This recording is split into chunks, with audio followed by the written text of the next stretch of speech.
Welcome back to the Alec Lewis Show. I am your host, Alec Lewis. This is episode 80. We made it to 80, recording on Thursday, May 1st. How about those Wolves?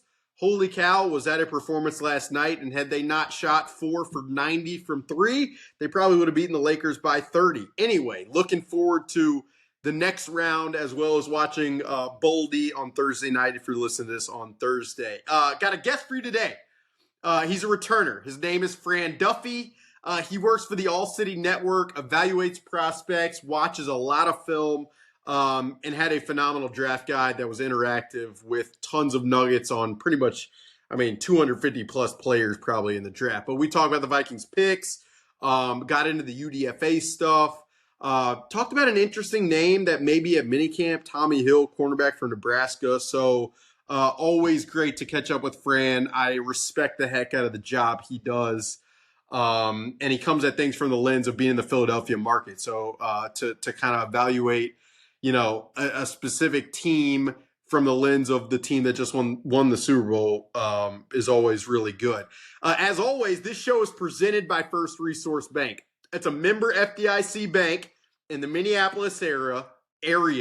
It's run by Tim Siegley, Aaron Siegley, Charlie Anderson, and a bunch of great people who work at the, branch on Washington. Christy at the front desk is a Vikings fan. She may or may not be listening to this episode right now, but I can't thank those guys enough and girls, and always appreciate their support. Their platform for online banking is as easy to use as I've seen, and that's really what you're looking for. It's just, it's sleek. It's easy. You press 3 buttons. You move money around. It's great stuff. If you've missed it, we got stuff at The Athletic.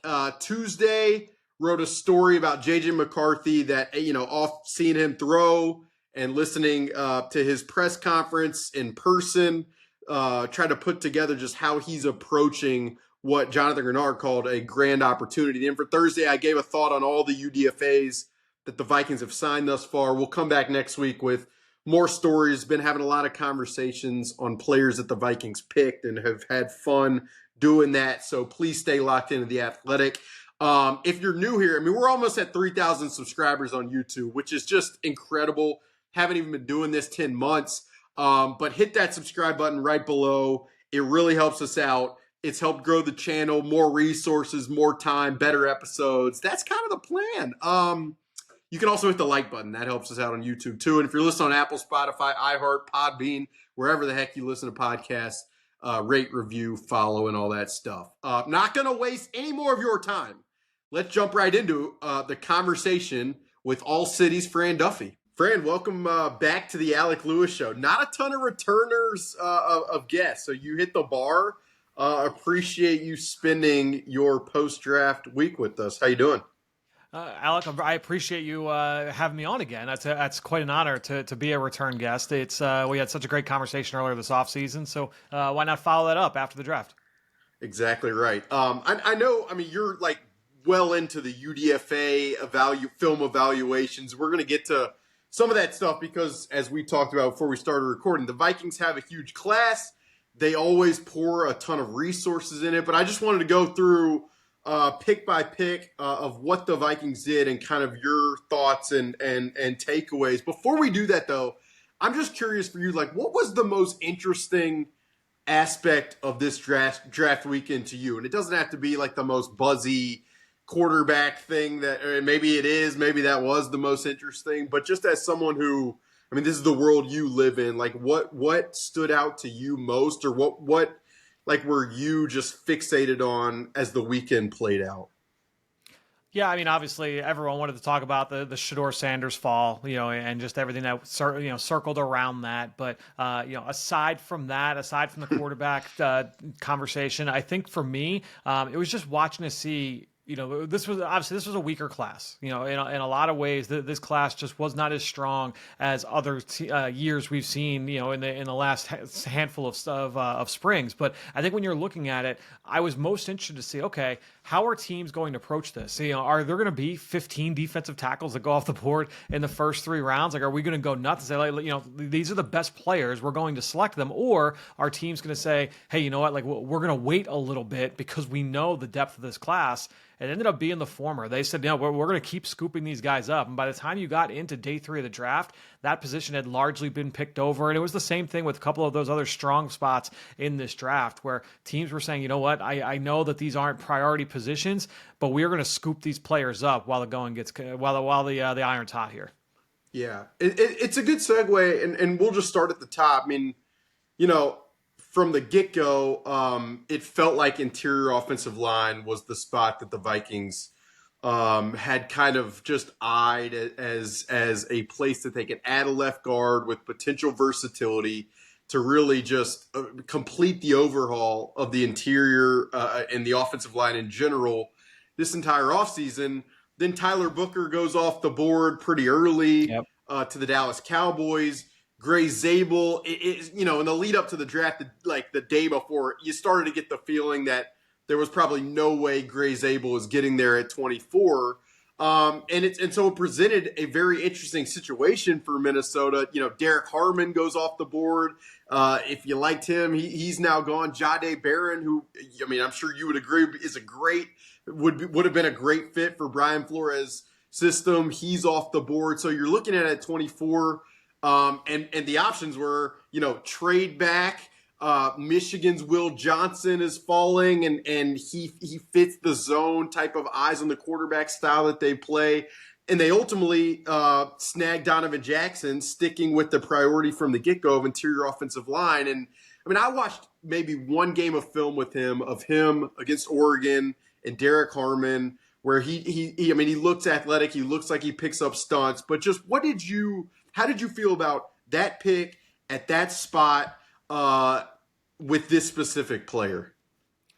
Yeah, I liked the pick. I think it made a lot of sense, certainly for Minnesota. You look at how that season ended for them last year, with just the inability to consistently control the line of scrimmage, really on both sides of the football. So it did not shock me whatsoever. I had Jackson as a starting grade, at guard. Some people viewed him as a tackle, even just based off the small sample size that we saw from him late last season. But I still viewed him best as a guard. And honestly, I kind of reflect back on a couple of times listening to Kwesi speak this offseason, whether it was the postseason press conference or out at the combine. And you try and weed through that stuff just to try and find where are the kernels of truth about where their mind is going into the rest of the offseason. And there was one part where Kwesi was said, you got to control the ball on offense. You've got to be able to get after the passer sometimes with just 4. These are things we all know. And it's like, all right, this feels like it's going to be a line of scrimmage offseason for the Minnesota Vikings. We know what they did at defensive tackle, certainly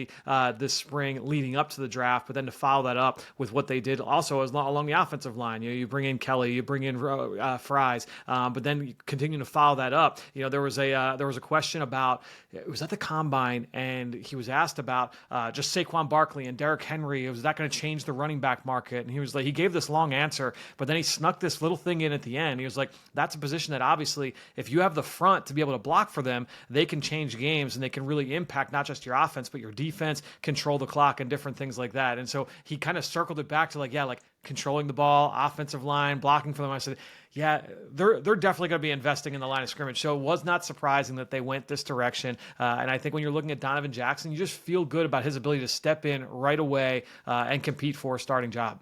Yeah, the morsel for me that I felt like kind of, put the bold italics on what they were probably going to do was at the owners' meetings. We're sitting with Kevin O'Connell, and Kevin O'Connell is asked about Blake Brandel, who was, played left guard last year. I'd say the first half of the season next to Christian Darrisaw, he really, the numbers were good. He wasn't like a glaring negative, maybe partially because the right guard was more of the glaring negative. But towards the back half of the season, when Christian Darrisaw tears his ACL, Cam Robinson comes in, it definitely, there were some dicey moments, especially into the playoffs. But Kevin O'Connell at the owners' meetings, he's asked about Blake Brandel, and Kevin says, if we were to start the season right now, Blake would probably be the guy. But you knew then that the draft was in the path of starting the season. So for me, it just felt pretty obvious. With Donovan Jackson, I've spoken to a lot of his coaches and people in his background over this last week, but it just sounds like I mean, he's not like going to be the most vocal guy probably in the world, even though I think he's progressed in that area. For him, I mean, he's very athletic. You mentioned kicking out the tackle, and that's also, and there's selflessness with that. But like, if there are concerns with him, where would those lie for you, just from the tape?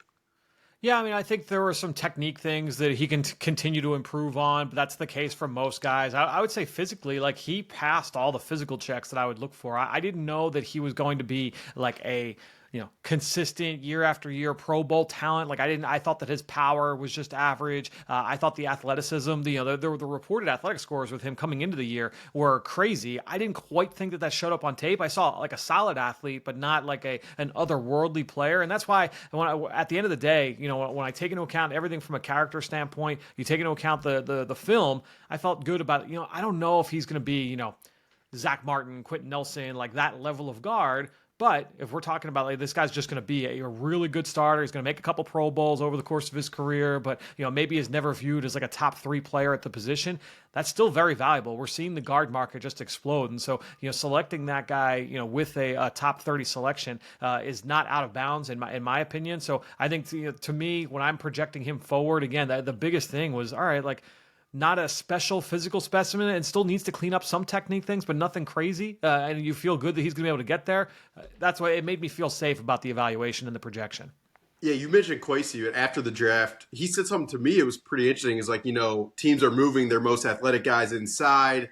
Yeah. When you look at the money spent on these positions, he said this. These were his words. Like, you more are looking for like protector as opposed to like pigeonholing a certain position, which I thought was just an interesting comment. It's going to be interesting to watch over the course of time, just like how those markets at those positions go. To kind of segue, I mean, you talked about interior defensive line, and I'll ask you about Tai Felton in a little bit, but it was listening just from some of the behind the scenes stuff. Kind of throughout, the second round and into the third round. I believe the Vikings were supposed to be picking at 97, and had it been Tyrion Ingram-Dawkins there, it sounds like there would have been a lot of people internally that would have been totally okay with that. Ultimately, they trade back 5 spots and take Tai Felton. But I want to get to Tai Felton, but why not just go, from trench to trench? Tyrion Ingram-Dawkins,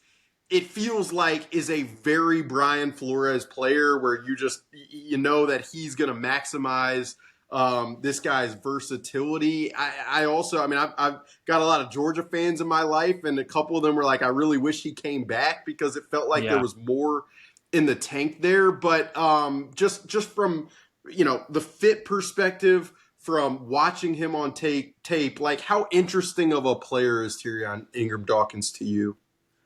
I honestly agree with the assessment of him going back to school. I think that would have been really interesting, kind of projecting him forward. We're now in the time where all the too early 2026 mock drafts are starting to pop up, and my guess is that you would have gotten some love there with Ingram-Dawkins in some of those mock drafts as a guy that could ascend to that the round 1 to maybe round 2 type of status. So if you're the Vikings, you're looking at this as a potential investment in a future talent. Now, he's 22 years old. He's a redshirt junior. It's not like he's the youngest guy in the world coming out of college football, but he is very inexperienced. I mean, he's played just over 900 snaps on defense, only 10 starts in his career. A large majority of that happened this past year. So he hasn't played a ton. The athleticism is apparent for a guy that's 276, just under 6'5". He's got pretty good length, and the movement just stands out right away. He's got really good initial quickness. He can get off the ball. He's laterally very, very smooth. The acceleration to kind of shoot gaps and make plays in the backfield.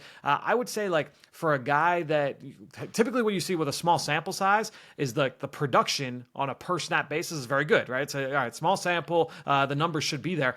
His numbers weren't great for a guy that has not played a ton, but some of that is the nature of that system. How often with all these Georgia players, I know this living in Philadelphia, with all the Georgia Bulldogs that the Eagles have brought in, that typically the production has not always been there for those players, just the way that they utilize those defensive linemen in that scheme. But when I look at him, very very unrefined player, a lot of things that he's going to have to work through. But to take him in the 4th round, to say, all right, we're going to get him into Brian Flores' scheme, and we're going to be very multiple with his usage, line him up off the edge, line him up inside, just let him be kind of that mismatch nightmare. That's as good a situation as you could hope for with Ingram-Dawkins moving into the NFL. Yeah, to me, it just feels like a total bet on Brian Flores' ability to develop, defensive line coach Marcus Dixon, who's in his second year here, but had the position in Los Angeles with the Rams. It's like, okay, you guys have this ball of clay that is a very interesting one in terms of everything you just mentioned from a measurables movement perspective, and what can you do with them? And I'd be curious to hear your thoughts on this, but like when you're taking a player in the fourth round, the hit rates typically look like 20% starter, 15% starter. So, I always find the conversation between do you kind of roll the dice on a guy who's a developmental player or like a highly productive guy whose ceiling is probably capped? Like that conversation to me is always interesting. And I feel like, I don't know, when you only have 4 or 5 picks, and when the roster is as kind of veteran laden as this one is, like why not kind of roll the dice on the upside type of prospect? Yeah, and I think look, teams look at day 3 of the draft in really one of two ways. Like you mentioned, you're either taking those high upside swings, guys with outstanding traits that have starting potential, but obviously, need refinement in certain areas. There's a reason why they fell to day 3. Or you're finding guys with extremely high floors where you feel really good about their ability to kind of just, plug and chug. You put this guy into your depth chart, and you know what kind of role you're getting. He's going to be a third down back. He's going to be, your third safety. He's going to be, you just find these different roles for these players. And so, my guess with Ingram-Dawkins, there's honestly a little bit of both there, because if you worked him out and you met with him and you feel really good about his ability, like mentally, to say, all right, we know we can count on him right now to be a part of our sub rush package. Like, right now, 3rd and 8, we can get him out. He's going to be one of the 4 best defensive linemen in that kind of a situation. And he's got the tools to be able to develop into a potential 3-down player for us down the road. And so you might feel good about that. What I found to be interesting, coming into this draft, Kwesi's made 15 selections on day 3.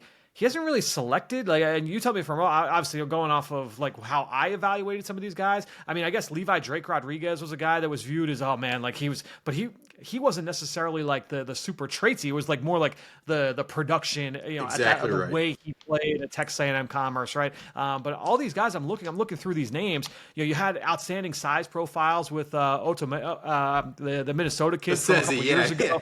Yeah, Sezzy, you had some guys that had like outstanding size, but there weren't like outstanding speed prospects, outstanding athleticism prospects. So when you're looking at Ingram-Dawkins, he does buck the trend a little bit with what Kwesi and the Vikings have done under this tenure.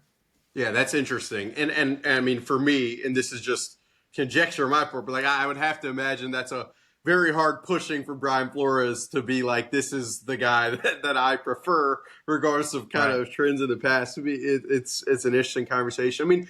This receiver class as a whole, and talking to people throughout the league, it just felt like I remember kicking around with an AFC executive, like the Kyle Williams of the world, the Jalen Royals from Utah State, the Jalen Lane from Virginia Tech, and Tai Felton was in this group because Maryland's Tai Felton, who the Vikings obviously picked at 102, was a player that it just sounded like Keenan McCardell, the Vikings receivers coach, was in on from the beginning. Tai was at the combine on the field. Keenan was there watching the field. Tai at his pro day in Maryland. Keenan was on the field kind of putting those guys through drills there. And then he has the special teams ability that, one of the margins that this team has needed to improve in is on special teams. But like it kind of feels to me, just watching like some clips of him, is like long strider. The production is obviously there. He caught, I believe, close to 80 passes, if not more, like 1,100 yards or something last year. But how did you think about him by comparison to just a bunch of the receivers in this class, especially in that area of the draft? Yeah, I honestly liked him a little bit more than some of the guys that went ahead of him. I think when you're looking at Tai Felton, this area of the draft is about where I felt most comfortable taking him. He reminded me a little bit of Jalen Tolbert, who went in I believe, the fourth round of the Cowboys a few years ago. Hasn't quite like hit his ceiling, but I think it's a similar kind of bet. You're talking about a guy who's a little bit of a linear frame, really springy athlete. He's got some of that instant speed. We saw that at the combine, sub 4.4. He ran 4.37 out in Indianapolis, and that speed does show up on film. Whether it was in the screen game where you just saw instantly just transition into a runner and take off vertically down the field, but then he also has those deep ball chops to be able to track a ball over the shoulder and make defenses pay that way. He almost had 100 catches this year, but it felt like it was 80 catches in the first 6 weeks, and then defenses were like, yeah, well, we're not doing this anymore. We're doing everything we can to take him out of the game. But when you're looking at Felton, he's got some. He needs to get a little bit better as a route runner. That's where the coaching from Keenan McCardell is going to step in. You mentioned Keenan was at the pro day. Was eyes on him at the workout. Keenan McCardell is really close with with Maryland head coach Mike Locksley. They worked together years back, and I know that those two have stayed in touch. So I think when you're looking at that, if you get the stamp of approval from Mike Locksley, I feel like Keenan McCardell says, yeah, well, this is a guy that we can coach up to become part of. When you look at this receiving core, they've had some complementary pieces outside of Justin Jefferson. That'll give Tai Felton time to be able to grow into potentially being a 3-down player. And if not, this can be a situational deep threat and one of those game breakers that's going to work for us on the perimeter.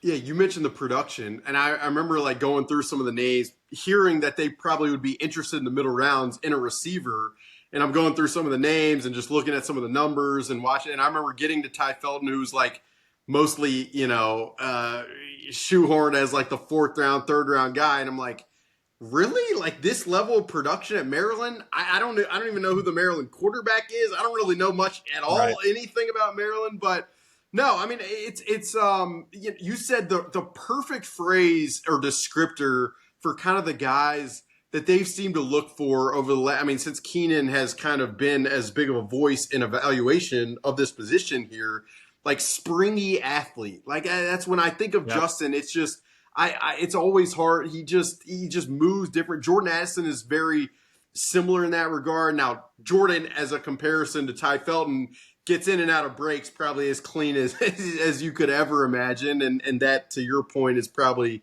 the area at which Tai will need to progress. But, Jalen Naylor's in the final year of his rookie contract. Sure. And so it always made sense to me to add a guy who doesn't have the pressure of immediately having to be thrust in and tally the production that he did in college. It just made sense to me. No question. And honestly, one of the other things too, we talk about high floor, high ceiling, and we've talked about what the ceiling could be for Felton, but this is another guy too where he has the ability to be a core 4 guy on special teams, where he wasn't just a return man.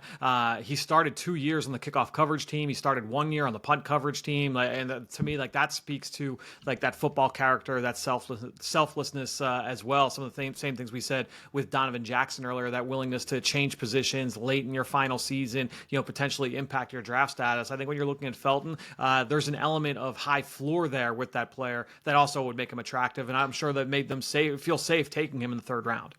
The Vikings posted a video after the draft, and it was inside the draft room, and Keenan is dapping up Kevin O'Connell. You always need playmakers. So, you said it about the relationship with Mike Locksley, but it makes sense when you're picking a position or a player at that position, you lean heavily on the receivers coach. The last 2 picks, probably not the most sexy selections you'll ever find in an NFL draft in the 6th round, with Gavin Bartholomew of Pitt and Kobe King of Penn State. I'll say, and I've said this and written it, had Taj Brooks from Texas Tech not been picked at 193 by the Bengals, wouldn't have been shocking to me to see them do that at one of those 201 or 202. But Kobe King, my colleague, obviously Dane Brugler, it looked like he had him graded more as a 4th rounder, He's a bigger bodied guy, kind of I talked to one scout who's just a thumper of a player. But of those 2 guys, where does your mind go, if anywhere, in terms of the Gavin Bartholomew and Kobe King evaluations? Yeah, honestly, they are like Kobe King is the Gavin Bartholomew of the linebacker class, and Gavin Bartholomew is the Kobe King of the tight end group. Both guys were team captains this year. I think that both guys kind of limited athletes. They're not someone that's going to be like athletic mismatch. Oh wow, like look at the way that they move sideline to sideline, but just good football players. I probably feel a little bit better about Bartholomew, moving forward into the NFL in terms of like, all right, if I had to guess like which one's got the most staying power. I would think that it's Bartholomew, just because when I'm looking at Kobe King, I talked about the athletic limitations. There were times too where his eyes just kind of betrayed him a little bit. Backfield actions could get the best of him. Too many false steps, and if you're going to be on the slower side, you need to be like aces mentally. And I just thought there were too many times where he was just like a step late to be able to react to some of that stuff. Whereas with Bartholomew, some of the athletic limitations were there, but I thought that he was a very willing blocker. He was pretty reliable at the catch point, didn't put a ton of balls on the ground. He could still get better as a route runner. That's sort of where some of those limitations come into play. But I just thought that he had like a nice high floor as, tight end 3, tight end 4 for an offense. Whereas Kobe King, I could see the floor being a little bit lower if he were not to hit. The joke around here was, Johnny Munt was the tight end 3 the last few years. It was find someone who loves you as much as Kevin O'Connell loves Johnny Munt. And Johnny Munt spurned Kevin O'Connell and signed with the Jacksonville Jaguars. Will now be playing with Grant Yudinsky, who was the assistant quarterbacks coach here. But the Vikings have been in the market for T3, and Bartholomew seems to kind of align, listening to you and just reading everything, that he aligns as that potential player. What's going to be interesting, and this can segue us, but in the UDFA portion, they signed Ben Urasek from Georgia. Yep. Interesting player, transfer from Stanford. Bryson Nesbitt is another tight end I know you've done some work on or have at least followed a little bit. But that competition, again, the tight end 3 competition is not going to, my editors at The Athletic are probably not going to be overjoyed to read many paragraphs about the TE3 competition. But it will be fun for me as a nerd doing this to kind of just, assess these guys side by side. And I don't know how much work you've done on Urasek and Nesbitt, but I'd be curious how you think about those 3 guys kind of all together.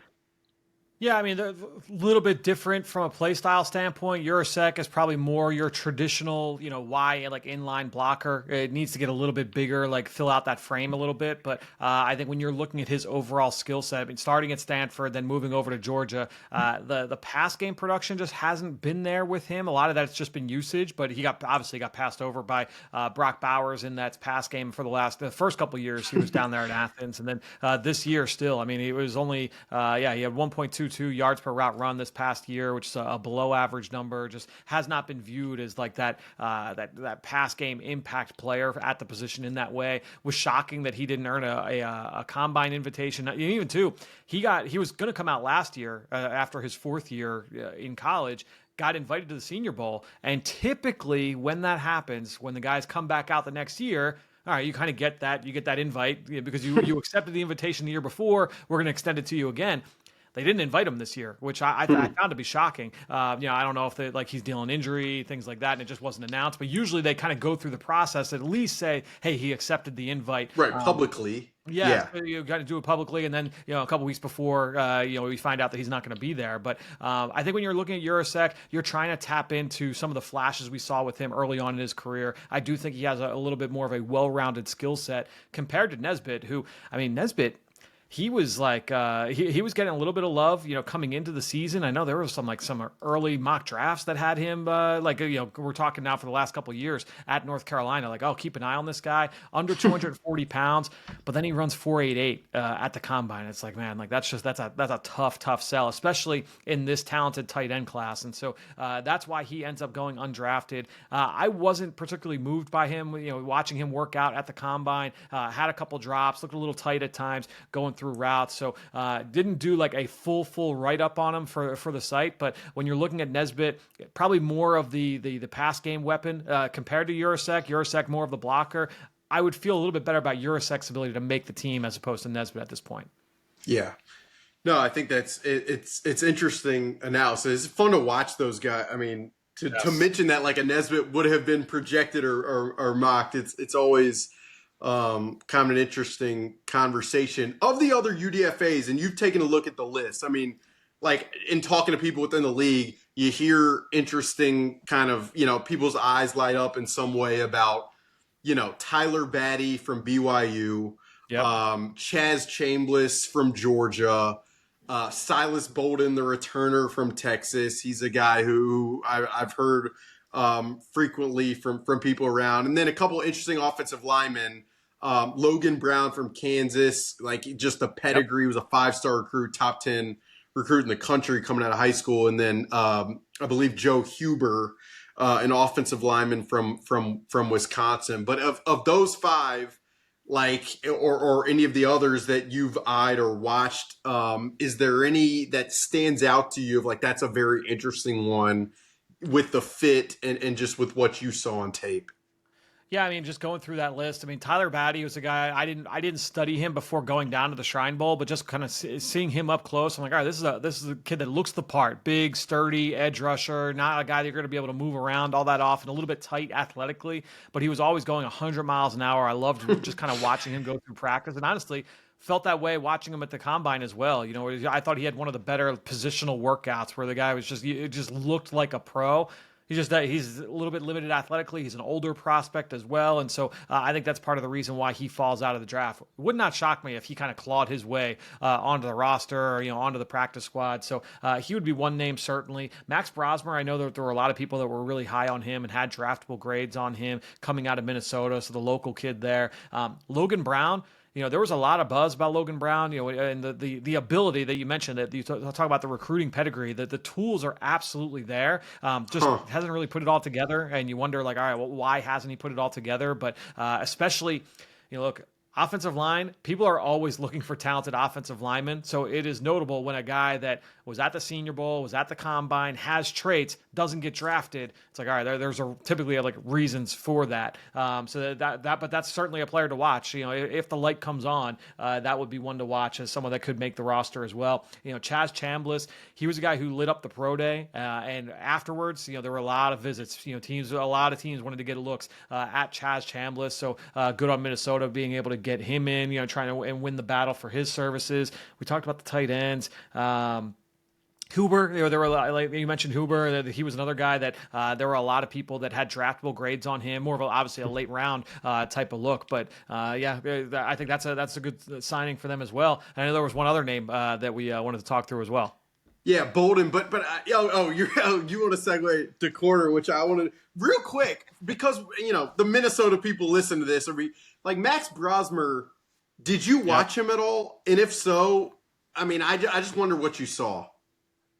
Yeah, not enough to do like a full write-up on him. Obviously I saw him up close for a few days down at the Shrine Bowl, and speaking with people that have been around him over the course of this pre-draft process, everyone was really, really high on him. He's the mobility, kind of like, he's undersized, but there's like a moxie to him that a lot of people kind of were attracted to. And he was, I thought he was one of the sharper quarterbacks down there. He actually, he won the all practice team from the coaches on the West Side for his week down there. I was a little shocked that he went undrafted just because we saw a lot of quarterbacks go. Ended up being, I think 13 quarterbacks got taken last week. So I expected that Brosmer was going to be one of those names. So the fact that he wasn't was a surprise to me.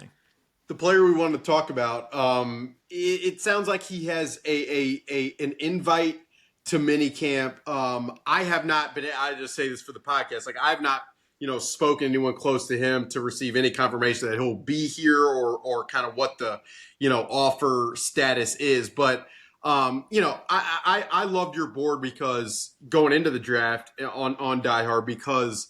Like you were just not afraid to, you have your evaluations and if it doesn't stack up with kind of what consensus is, I appreciate your willingness to just like believe in the evaluation. You did that with Omar Norman Lott, the defensive tackle from Tennessee, who the Chiefs, I believe, ended up taking in like the 3rd round. And they'll probably benefit from that. But the one guy at cornerback who is worth discussion here is Tommi Hill from Nebraska. You had him pretty high, and the comp that you had was funny because of how Brian Flores' history looks and players he's been around. But just, I guess, what did you like as much as you did with Tommi Hill, the cornerback from Nebraska? And I guess, how would you think about his fit in this specific system if he is indeed here in Minnesota in the weeks to come? Yeah, I mean, he was a guy that I got onto just because of, there was a little bit of buzz coming into the season. I remember Bruce Feldman had him on his freak list, which we all know. He was number 57 on the freak list coming into the year. And this is a guy who's got NFL size, right? 6'1.5", over 210 pounds, outstanding length for the position, just under 33-inch arms, 79.5-inch wingspan. So this is a good-looking corner who, coming into college, he goes to Arizona State as a wide receiver. He's catching passes from Jaden Daniels when he first gets there in Tempe. Now, they started kind of playing him both ways. So he played some receiver, played some DB, ends up going into the transfer portal, goes to Nebraska.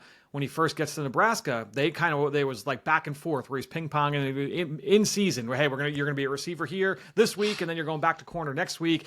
It wasn't until this year when he became a corner full-time. And, he's on the freak list. So early on in the season, as tape starts coming through, I'm like, all right, let me watch some of this Tommi Hill kid. I liked the profile. I was intrigued by the height, weight, speed. Alec, I loved the film. Immediately reminiscent of, to me, Trayvon Diggs, Xavier Howard. They're talking like big, competitive guys with ball skills, right? Like he's got the ability to attack the ball at the highest point. The wide receiver background shows up. But again, it wasn't just that. It was like the route instincts from depth, like playing in off coverage and jumping route breaks before a wide receiver even like dropped his pads, like tipped off where he was going to go. He immediately was able to kind of diagnose, all right, where is this throw going? Where's the quarterback going with the football? And that's what you like to be able to see from guys that had played offense before. They can get a little bit of a bead on like, all right, this is what receivers or what teams are going to try and do in the passing game against this coverage in this situation. And I thought that he showed that. He plays with outstanding confidence, which I think is a huge marker for success in the NFL. I mentioned the body type, but even like for a guy that size, like Bruce had him under 4.4. Like he's going to run sub 4.4. We ended up not getting a testing profile from him, unfortunately. So the film was awesome at the beginning of the season. And then he gets an injury, so you got plantar fasciitis, and so I don't know if you've ever dealt with that. That's a tough one. And so they sat him down for a couple weeks, and he's like, he wants to get back on the field. Talking with people there in the program, it was like, yeah, like he wanted to get back on the field. All he wanted was to play football. So it's like, all right, they get him back out there on the field, and there was a game against. Yeah, it was against Illinois, and it was ugly, man. Like he got beat for a couple throws over the top. Receivers were running by him, and they said, like, we just have to sit you down. And they ended up shutting him down for the rest of the season. Now, I talked with Tommi at the Combine, and we were talking about the Senior Bowl, his decision to go down there. He accepts the Senior Bowl invite, goes down there, and he didn't look great in Mobile. And I said, well, where were you at, like health-wise? And he said, I was under 80%. I was like, did people tell you not to go? Like, because usually if guys aren't, if they've got like a hangnail, usually guys aren't making that trip. And he was like, no, like I hadn't played in 3 months, and I just wanted to go and play. I don't know, like to me, like I like that, right? So, and maybe it's just because I liked the film, and I had spoken with people who was like, yeah, like he's just competitive, he loves football. There were some things away from the field, but it was like, all right, like this guy he just wants to play. So he goes, he tries to gut it out. It wasn't great. He ends up not working out at the Combine because because he still wasn't 100% when he got to Indianapolis. We didn't get a pro day workout from him. And there was like questions around that. Like, all right, why didn't we get any kind of workout from him at all? And then he ends up falling out of the draft. I know Dane had him, I think 5th, 6th round, I think was what he had listed in the B, something like that. I was really high on the film. And so he was very high on my board. For him to go undrafted, I immediately started texting people like late in the draft. I was like, what is going on here that he ends up going undrafted? But I think that if he kind of follows through and the Vikings are able to get him on the field and he's able to, he would be a guy I'd be looking at to try and make this team. Yeah, it's I'll say this because it's very interesting. But I remember, I first signed up for your board. And because the Vikings cornerback spot has been kind of a question. It's an interesting position group for this team. And I remember going down some of your prospects and just thinking about how they stacked up in terms of other boards and seeing how high you ranked Tommi. And I remember watching, and I might have watched the week 2 game against Colorado. Colorado, Believe he had a outstanding. pick. Yeah, he had a pick six in that game. Believe off Yep. Shador.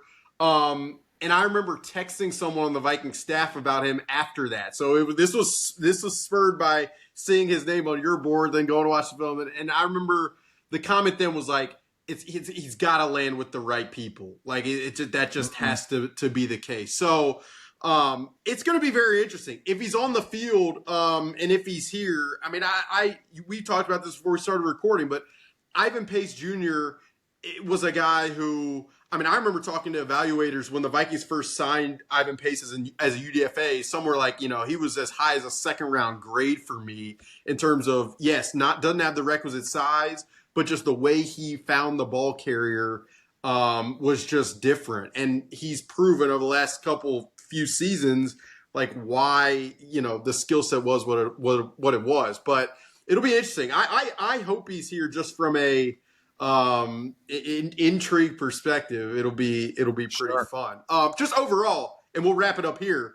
Like, what do you think of the Vikings class? I mean, I've seen certain people with post-draft grades, and they ask me to do grades, and I'm like, the second grade teacher that all the students like because they give the nice grades. But when you only enter with 4 picks and only one in the first 97 selections, I'm not sure what you can probably accomplish. They also, they used a 6th round to acquire Jordan Mason at running back.